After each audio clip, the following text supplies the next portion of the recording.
Admiral Stephen Hackett is a decorated officer in the Systems Alliance, currently assigned. Tali Zora, a Quarian machinist, was born in 2161 on the live ship Raya.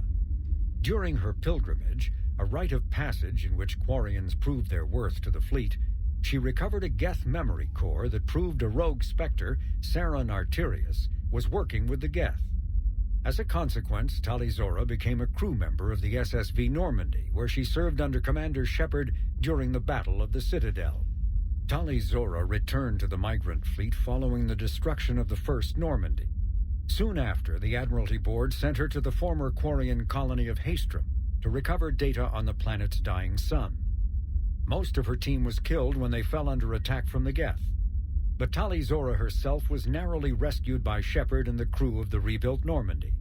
The Quarian rejoined Shepard to help oppose the Collector threat, but her current whereabouts are unknown.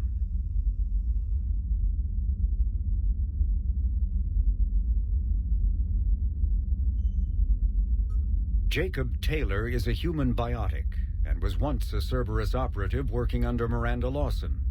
Born in 2157, he began his career as a Systems Alliance Marine and served as a member of the Corsairs, an arm's-length program for operatives working outside of Alliance jurisdiction. Taylor survived the Geth attack on Eden Prime, but left the Alliance afterwards because of what he perceived as unresponsiveness in the face of aggression. While working for Cerberus, Taylor thwarted a plot by Batarian terrorists to unleash a bioweapon on the Citadel. Soon after, he was assigned to Project Lazarus, the Cerberus effort to reconstruct Commander Shepard and the Normandy stealth frigate. Following the project's completion, Taylor accompanied Shepard through the Omega-4 relay to destroy the Collectors.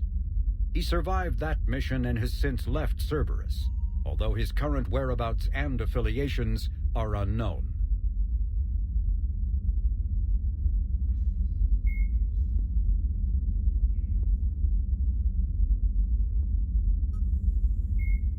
Thresher maws are subterranean carnivores that spend their entire lives eating or searching for something to eat. Threshers reproduce via spores that can lie dormant for millennia, yet are robust enough to survive prolonged periods in deep space and atmospheric re-entry. As a result, thresher spores appear on many worlds, spread by previous generations of space travelers. The body of a thresher never entirely leaves the ground. Only the head and tentacles erupt from the earth to attack. In addition to physical attacks, threshers have the ability to project toxic chemicals and emit bursts of infrasound as a shockwave weapon. The Alliance first encountered threshers on the colony of Akuz in 2177. After contact was lost with the Pioneer team, Marine units were deployed to investigate. The shore parties were set upon by hungry threshers, and nearly the entire assault force was killed. Alliance forces recommend engaging threshers with vehicle-mounted heavy weapons.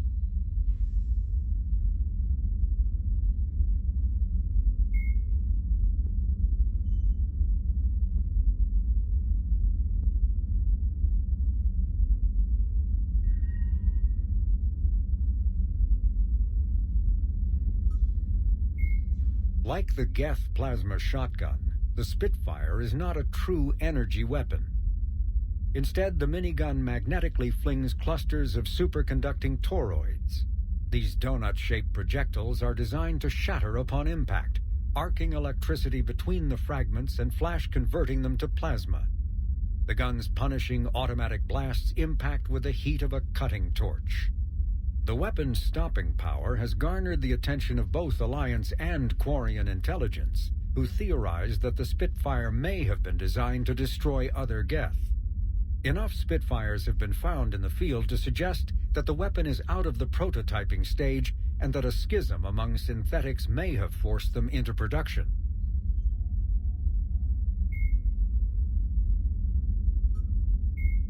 Jelix, the second planet in the Arai system, is a marginally habitable world of mountains and ice.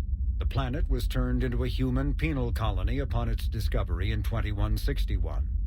But its prison shut in 2179 after racking up the worst safety records in the Systems Alliance. Lawsuits are still in the courts. Shortly after the closure of the prisons, a handful of intergalactic corporations moved in to set up mines, supply depots, and other facilities on the planet. An unremarkable world located far from regularly traveled trade routes, Lessus is inhabited only by a small Asari colony. The main feature is a monastery that houses a large population of Asari with active or latent Ardot Yakshi genes, a disorder that causes the death of anyone who mates with the afflicted Asari.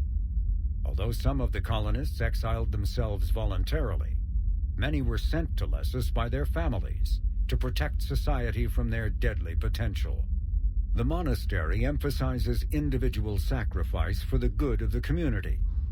Latent Ardot Yakshi, as well as active sufferers who show that they can control their condition, may be offered a chance to reintegrate into Asari society after spending sufficient time on Lessus. Active Ardot Yakshi whose psychological profiles show capacity for neither empathy nor re-education are confined to the monastery for life.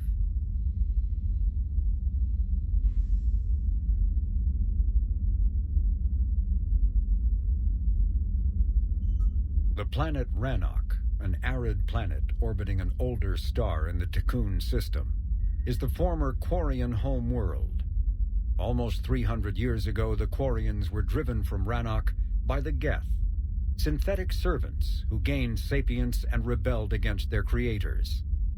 Although NORMOk is now largely uninhabited, the Geth have acted as caretakers, working to repair the planet's ecology, restore ancient structures, and cultivate some farmland.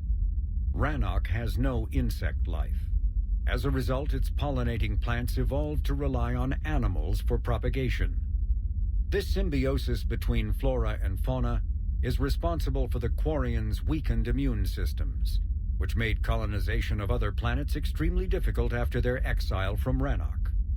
For many Quarians, reclaiming their home world from the Geth is a matter of both cultural and physiological necessity.